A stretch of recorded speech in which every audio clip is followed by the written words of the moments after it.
And now ABC is coming out, Disney ABC is coming out with a new remake of V, and in it the extraterrestrials that look like humans who are bringing a, quote, new order to the world.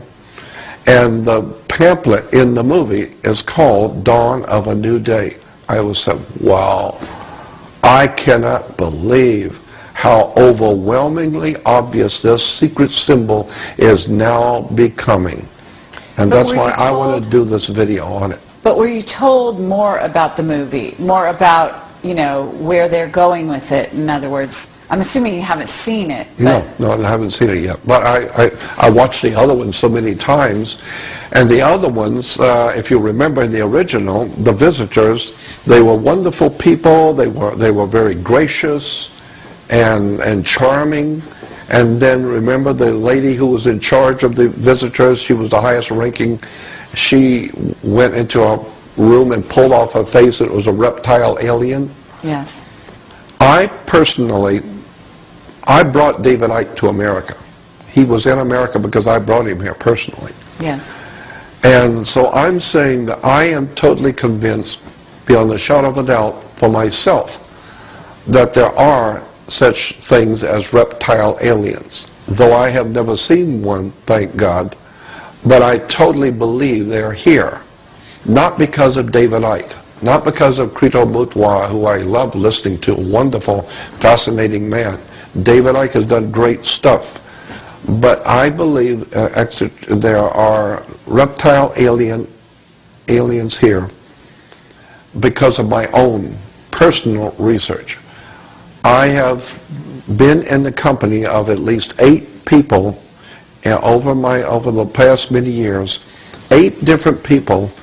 Each one is extraordinarily well-grounded people. Airline pilot, one, with a major airlines, a very wealthy man in Las Vegas who buys and sells commercial hotels, buildings, etc. Extremely wealthy man. Christian, incidentally, very Christian man, but very, very wealthy and very highly intelligent man. Sat down and told me about his personal one-on-one with a reptile alien in which many others in his church were privy to see. That's a whole story in itself. That happened in Colorado. And then to have scientists and a young lady who was one of my favorite people in the world, a young lady called Nancy, who just blew me away. And on my radio show, I used to have a show. I've had 7 different radio shows in my life. I'd like to get back on radio and do my own show again. But I had a show on KPFK here in Los Angeles, FM station. And one night I had Nancy on. And Nancy just blew the audience away. She is so feminine, so incredibly charming and feminine girl, talking about stuff that will blow your mind. Her father was in the Air Force, her family was Air Force, but her father was in charge of Project Retrievables for the Air Force. The man who was in charge of going out wherever in the world, any extraterrestrial activity, he was in charge in the Air Force to go there first. And he was the boss. And she said, and the modus operandi was always the same. And I'll have to make you a copy of her. I got 2 2-hour interviews that will just knock you out. And you could tell this is a very charming girl, but telling you stuff that you're going to have to sit down to deal with. And she said her father, wherever they would go, she always lived on military bases. And she said, and always the method was the same. There was one phone in the house for the family, and then there was another phone which no one ever touched. You never used it. And when that phone would ring, no matter when, 2 in the morning, 3 in the morning, it doesn't matter. If that phone rang, her father had 10 minutes to be fully dressed with his briefcase and ready to go. And in 10 minutes, a car would pull up and nothing was said. No voices, no nothing was said. A knock on the door, he would walk out, he would have military escort him to the car, get in the car and drive off, and that's it. Nobody knows where he's gone, and nobody needs to know. And so she said, and many a night, they would get that phone ring.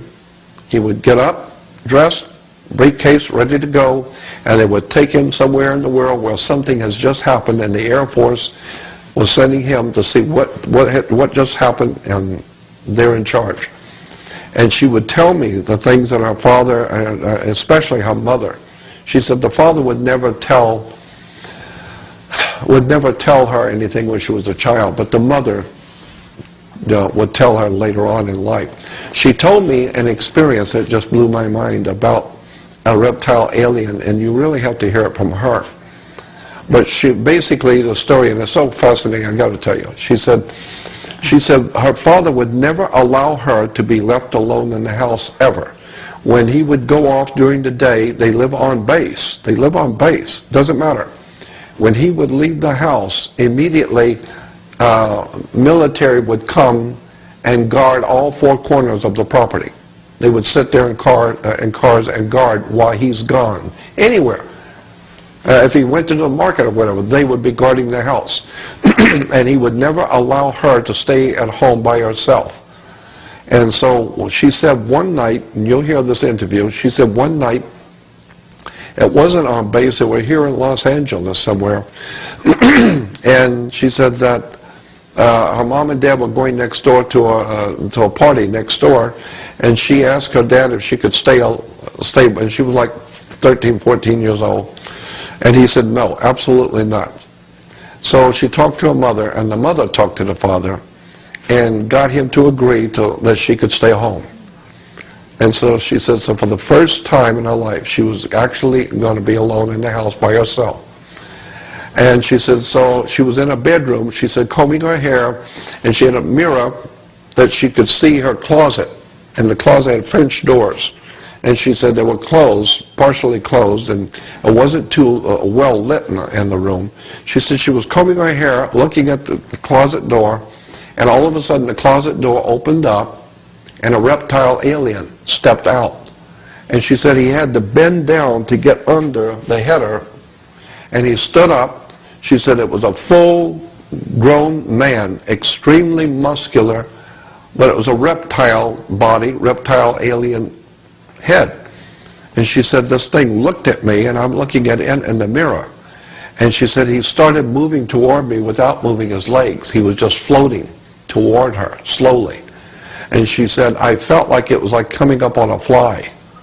And he was, grab you quick.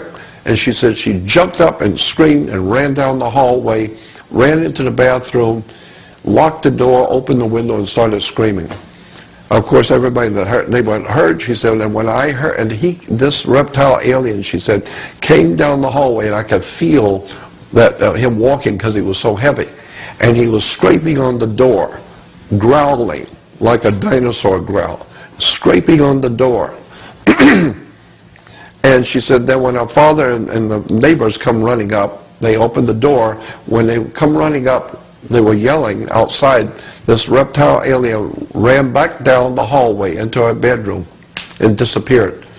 She said when her father came in, the bathroom door was just ripped, and obviously the father said he was not going to hurt her, but it was a message. And he said, that's why I never wanted her to stay alone, because these aliens have told us, the Air Force, that you keep poking your nose into our business. Every time something happens, you come out and poke your nose.